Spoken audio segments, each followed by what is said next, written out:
प्रयत्न राहिलेला आहे की आपण आपल्या येथील सर्व नागरिकांना सर्व प्रकारच्या उत्कृष्ट सेवा द्याव्यात, ज्यामध्ये विशेष करून जर 112चा कुठलाही डिस्ट्रेस कॉल असेल तर तो 112च्या माध्यमातून तात्काळ त्याला रिस्पॉन्स मिळावा आणि त्या जी व्यक्ती अडचणीत आहे तिथपर्यंत आमच्या पोलिसांनी पोहोचावं.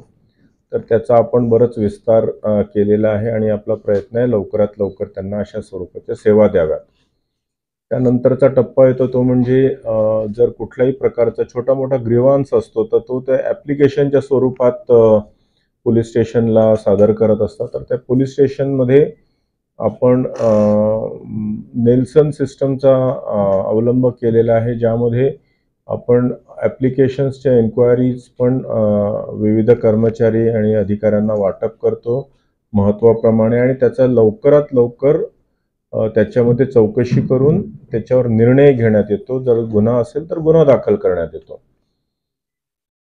त्यानंतरचा टप्पा येतो म्हणजे जर कुठल्याही स्वरूपाचा कॉग्निझेबल गुन्हा जर घडलेला असेल तर तो दाखल करणे आणि त्याचा लवकरात लवकर दर्जेदार तपास करून त्याला न्याय देण्याचा प्रयत्न करणे. तर त्यामध्ये सुद्धा आपण टेक्नॉलॉजीचा वापर करतो आहे, सायंटिफिक एड्सचा वापर करतो आहे, आयबाईकचा वापर करतो आहे, यथार्थ सिस्टमचा वापर करतो आहे, इतरही गोष्टी आहेत, नेल्सन सिस्टमचा वापर करतो आहे आणि सरतेशेवटी आपण ई पैरवी सुद्धा केलेली आहे, ज्याच्यामधून ई समन्स दिला जातो आणि पैरवी सुद्धा आपण सिस्टमॅटिक नियोजनबद्ध पद्धतीने ह्या ठिकाणी हे सर्व 2023 मध्ये आपण करण्याचा प्रयत्न करीत आहोत.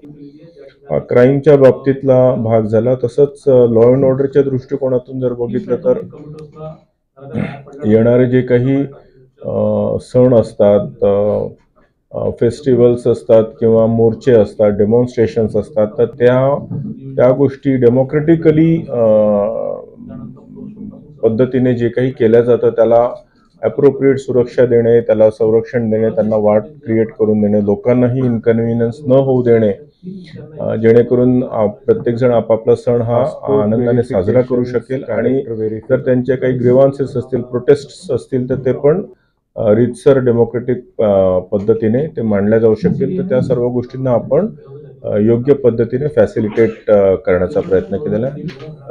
नुकताच आपण बघितलं, तरी ते 2024चं असलं तरी आता आपण बघितलं की श्री जरांगे पाटील यांचा मराठा क्रांती मोर्चा हा मोठ्या प्रमाणात नवी मुंबईमध्ये एकवटला होता. सर्वांच्या सहकार्याने आणि योग्य नियोजनामुळे माझ्या मते तो सुखरूपपणे आपण पार पाडू शकलेलो आहे.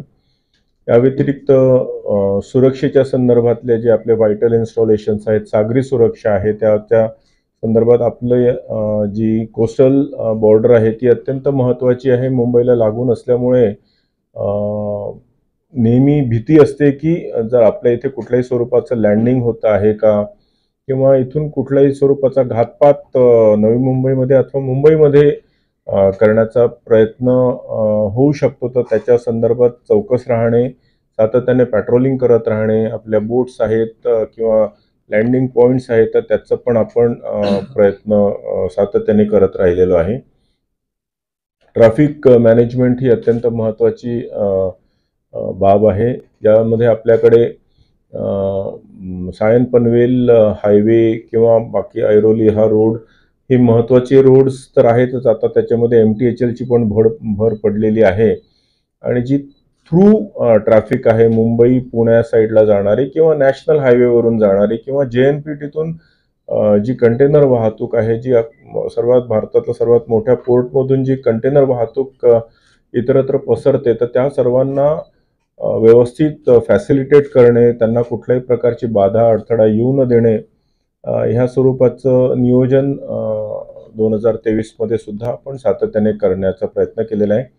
तसेच जे प्लॅन्ड सेक्टर्स आहेत, वाशी, नेरूळ, CBD, पनवेल, जितकेही प्लॅन्ड सेक्टर्स आहेत, खारघर, यामध्ये सुद्धा अंतर्गत ट्रॅफिक व्यवस्थापन हे सुनियोजित असावं, ह्यासाठी आपण सातत्याने प्रयत्न केलेला आहे. ह्याच प्रयत्नांमुळे बाकीच्या एजन्सीजच्या सहकार्यामुळे सुद्धा आपण जवळजवळ 15% फेटॅलिटीज कमी करण्यामध्ये यश मिळालेलं आहे. आपला सातत्याने प्रयत्न राहील की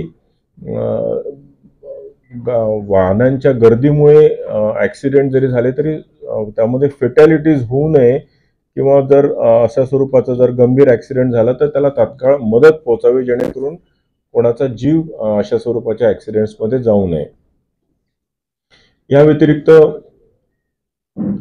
कुठल्याही मोठ्या फोर्सला, आता 5,000 पोलीस अधिकारी कर्मचाऱ्यांचा हा पोलीस फोर्स आहे, यामध्ये ॲडमिनिस्ट्रेशन हा एक अत्यंत महत्त्वाचा भाग असतो की ज्यामध्ये या 5,000 अधिकारी कर्मचाऱ्यांचं व्यवस्थापन बरोबर करणे, जेणेकरून ते आनंदी आणि सुखी समाधानी असतील.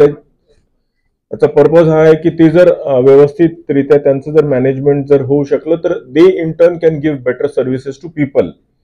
म्हणून त्यांचं पण ह्या आपण एम पोलीस ह्या पूर्ण ERP सोल्युशन आहे, पूर्ण एक आपल्या पोलीस खात्याला हे पूर्ण गव्हर्न करण्याचं, पोलिसांचे जितके ॲडमिनिस्ट्रेटिव्ह प्रोसिजर्स आहेत त्याच्यामध्ये आपण इन्कॉर्पोरेट करण्याचा प्रयत्न केलेला आहे. डिजिटायझेशन ऑफ पोलीस प्रोसेसेस, तर त्या ॲडमिनिस्ट्रेटिव्ह प्रोसेसेस आपण डिजिटाईज करून आमच्या अंतर्गत ज्या पोलीस सेवा आहे आमच्या अंतर्गत कर्मचाऱ्यांसाठी 5,000 लोकांसाठी त्या पण आपण स्ट्रीमलाईन ट्रान्सपरंट करण्याचा प्रयत्न केलेला आहे. अकाउंटेबिलिटी त्यामधून सुद्धा आपण वाढवण्याचा प्रयत्न केलेला आहे. सो ऑल इन ऑल आमच्या कर्मचाऱ्यांचं, it being a police, being a uniform force, again like army, air force, navy, we have a concept of welfare. तर आम्ही आमच्या कर्मचारी अधिकाऱ्यांचं वेलफेअरचा सुद्धा नेहमी सातत्याने काळजी घेत असतो, जेणेकरून त्यांच्या ज्या काही अडीअडचणी आहेत, युनिफॉर्ममुळे जी बंधनं येतात तर ती त्या वेलफेअरच्या माध्यमातून आम्ही कॉम्पेन्सेट करण्याचा प्रयत्न करत असतो. तर वेलफेअरची पण अनेक उपक्रमं आम्ही घेतलेली आहेत. त्यामध्ये जॉब फेअर हा सुद्धा एक महत्त्वाचा होता आमच्या कर्मचाऱ्यांसाठी. आमचा वाद्यवृंद त्याचा कार्यक्रम पण आपण घेतला. सो असे विविध उपक्रम आम्ही 2023 मध्ये घेण्याचा प्रयत्न केलेला आहे. महत्त्वाचं म्हणजे आपण जर समाजातले सर्वच घटक म्हटले, विशेष करून महिलांसाठी आपण सातत्याने त्यांना त्यांच्या सुरक्षेमध्ये आणि त्यांच्या जेन्युइन सुरक्षेमध्ये आणि परसेप्शनमध्ये इम्प्रूव्हमेंट करण्याच्या दृष्टिकोनातून ज्या आपल्या पिंक पॅट्रोलिंगच्या निर्भयाच्या स्क्वॉड्स आपण स्थापन केलेत, 4 व्हीलर्स पण आहेत, 2 व्हीलर्स पण आहेत आणि यांचे सातत्याने गस्ती सुरू असतात. मुंबईच्या धर्तीवरच आपण ह्या गोष्टी सुरू केलेल्या आहेत आणि त्या गस्तींमुळे एक महिलांमध्ये आपण एक सुरक्षेचं वातावरण निर्माण करण्याचा प्रयत्न केलेला आहे. आपल्या संपूर्ण आयुक्तालयामध्ये जितकेही डार्क स्पॉट्स आहेत, जिथे अंधारलेल्या जागा आहेत किंवा निर्जन वस्त्या आहेत किंवा रोड्स आहेत, तर त्या ठिकाणी आपण कॉर्पोरेशन सिडकोच्या मदतीने प्रयत्न केलाय की ते डार्क एरियाज जे आहेत ते इल्युमिनेट करून घ्यावेत आणि अधिकाधिक ठिकाणी CCTVs इन्स्टॉलेशन करावं, जेणेकरून कुठल्याही स्वरूपाचा क्राईम त्या ठिकाणी होऊ नये. जर होत असेल तर त्याला एक डेटरन्स मिळावा, या दृष्टिकोनातून आपण महिलांची सुरक्षा वाढवण्याचा प्रयत्न केलेला आहे. सायबर क्राईम हा एक अत्यंत महत्त्वाचा विषय आहे जो आता सध्या तरी सायबर आणि फायनान्शियल क्राईम ह्या भेडसावतो आहे. सर्वसामान्य माणसांना सुद्धा हा प्रश्न सातत्याने भेडसावतोय आणि ह्या सायबर क्राईमच्या दृष्टिकोनातून सुद्धा आपण सायबर पोलीस स्टेशन सुरू केलेलं आहे नेरूळमध्ये पूर्ण आयुक्तालयाकरता. या व्यतिरिक्त काही सायबर सेल्स पण आहेत. प्रत्येक पोलीस स्टेशन मधले सायबर सेल्स सुद्धा आपण ऍक्टिव्हेट केलेले आहेत. बऱ्याच वेळेला ज्या तक्रारी यायच्यात सायबर तक्रारी, त्यांचं आमच्या कर्मचारी अधिकाऱ्यांची तपासाची बँडविड्थ नसल्यामुळे बऱ्याच वेळेला ते दाखल व्हायच्या नाहीत. तर त्या आपण आता आपल्या कर्मचारी अधिकाऱ्यांच्या कॅपॅसिटी बिल्डिंग करून त्यांचं ट्रेनिंग्स देऊन त्यांना आपण सक्षम केलेलं आहे की अशा स्वरूपाचे जर तक्रारी आल्या तर तुम्हाला ते हाताळता आलं पाहिजे. टेक्नॉलॉजी आणि टूल्सच्या मदतीने त्याचा छडा लावता आला पाहिजे आणि अशा ह्या माध्यमातूनच आपण जर बघाल तर काही चीटिंग IT च्या स्वरूपातले जे फायनान्शियल क्राईम्स आहेत त्याच्या रजिस्ट्रेशन मध्ये सुद्धा दुपटीहून अधिक वाढ झालेली दिसते. So our idea is basically ki whatever is happening in the society should be reflected in our crime figures. There should be no scope for burking or avoiding any registration of offense. तर याच्यातून आपला प्रयत्न आहे की अधिकाधिक जे काही घटना आहेत त्या रजिस्टर व्हाव्यात, त्याचा योग्य पद्धतीने तपास होऊन ॲड्ज्युडिकेट व्हाव्या. या व्यतिरिक्त नार्कोटिक्स हा विषय असा आहे की हल्ली यंग जनरेशन याला फार जास्त आहारी जाते आहे. आपण बघतो जी प्रॉलिफरेशन झालेलं आहे नार्कोटिक्स ड्रग्सचं, विशेष करून सिंथेटिक ड्रग्सचं आणि गांजाचं, ते खूप जास्त प्रमाणात आपल्याला सर्वत्रच दिसत आहे. नवी मुंबईतच नव्हे, अख्ख्या देशामध्ये विशेष करून शहरी भागांमध्ये याचं प्रमाण जास्त दिसत आहे. तर हा नार्कोटिक्सचा व्यवसाय करणारे नार्कोटिक्सचे डीलर्स जे होते ते आपण बघितलं असेल गेल्या वर्षभरात आपल्या इथे खूप मोठ्या प्रमाणात आपण काही आफ्रिकन नॅशनल्स जे यामध्ये इंडल्ज करत होते त्यांच्यावर आपण लीगल कारवाई केलेली आहे. बरेच जणांना अटक केलेली आहे, त्यांना अजूनही जामीन झालेला नाही आहे. आणि त्यातले बरेचसे जे पासपोर्ट आणि व्हिसा टाइम लिमिट्स एक्सीड केलेले होते त्यांना लिव्ह इंडिया नोटीस देऊन त्यांना आपापल्या मायदेशी परत सुद्धा पाठवलेलं आहे. So we are trying to make Navi Mumbai as safe as possible from narcotics point of view.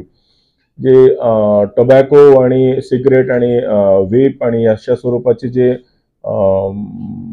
गोष्टी ज्या टपऱ्यांवर किंवा स्कूल कॉलेजेसच्या परिसरामध्ये मिळत असतात, तर त्यांच्यावर पण आपण मोठ्या प्रमाणात कॉटपाच्या कायद्याअंतर्गत मोठ्या प्रमाणात आपण कारवाया केलेल्या आहेत. आणि आपला प्रयत्न राहील आहे की अशा स्वरूपाचा झिरो टॉलरन्स नार्कोटिक्स ला कुठेही कसल्याही प्रकारचा आश्रय आमच्या इथे दिला जाणार नाही.